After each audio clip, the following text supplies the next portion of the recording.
Egypt's foreign minister is in Washington for talks, but as Egypt moves to strengthen ties with the Trump White House, the family of an American children's activist is hoping the new administration will call for her release from an Egyptian prison. She's been held for almost 3 years on charges that human rights groups have condemned.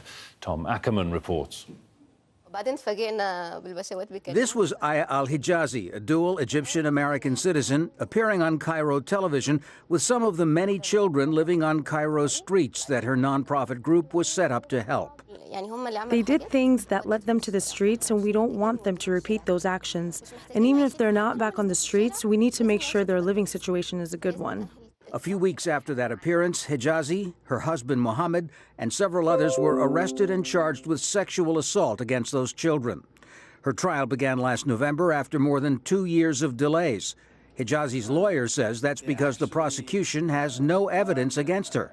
So far, they get up there on the stand and they say, we can't remember anything about the case. One police officer, who I think was the arresting officer, couldn't even identify Aya and Mohammed from the stand.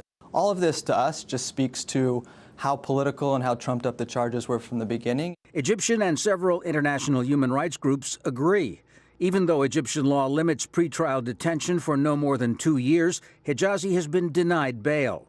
Last year, the U.S. State Department called on the Egyptian government of Abdel Fattah al-Sisi to release Hijazi, but it lashed back, saying U.S., quote, official circles were disrespecting the rule of law in its country. So I would challenge the issue of bogus accusations, and I think it's important to recognize the impartiality of the Egyptian judicial system. Sisi himself has accused Hijazi and other human rights groups of seeking to undermine his government.